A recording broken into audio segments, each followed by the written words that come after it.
Hello all.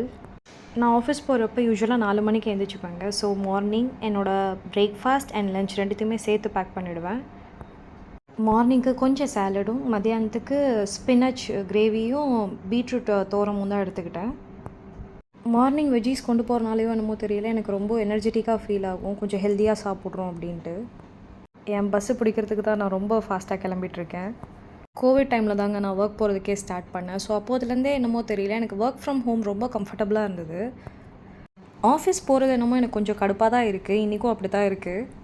But அங்கே போகிறதுனால என்னமோ தெரியல, நம்ம மைண்டே கம்ப்ளீட்டாக டைவர்ட் ஆகிடும். நிறைய பேர்கிட்ட நம்ம பேசுவோம், நிறைய சேட்டிங், நிறைய ஃபன், எல்லாமே நல்லாயிருக்கும். ஸோ ஆஃபீஸ் போகிறது என்னமோ ஓகே தான், but work from home is more comfortable அப்படிங்கிற மாதிரி தான் எனக்கு இருக்கும் எப்பயுமே. போன உடனே ஃபஸ்ட்டு பண்ணுற வேலை அன்றைக்கி இருக்கிற டாஸ்க் எல்லாத்தையுமே ஃபஸ்ட்டு ப்ரையாரிட்டைஸ் பண்ணிவிடுவேன். அப்புறம் என்னோடய ஃபேவரட்டான காஃபி குடிச்சிட்டு அப்படியே உட்காந்து வேலை செஞ்சிட்ருப்பேன். ஸோ நம்ம ஆளுங்க வருவாங்க, ஃபன் பண்ணுவாங்க, அது ஒரு மாதிரி ஜாலியாக போயிடும் அன்றைக்கி டே. பட் காலையில் போனதுக்கப்புறமா எப்படா மணி 4 ஆகும் அப்படின்றது வந்து என்னோடய பேக் ஆஃப் த மைண்ட் ஓடிக்கிட்டே இருக்கும். என் பையனை யோசிச்சுக்கிட்டே இருப்பேன். மேக்ஸிமம் அந்த டேயில் என்னெல்லாம் ஃபாலோஅப்ஸ் இருக்குமோ நோட் பண்ணி வச்சுப்பேன். ஏன்னா எனக்கு கொஞ்சம் மறதி ஜாஸ்தி. கரெக்டாக 4 மணிக்கு கிளம்புடா கைப்புள்ளங்கிற மாதிரி கிளம்பிடுவேன். மேக்ஸிமம் பஸ்ஸில் தூங்கிடுவேன்.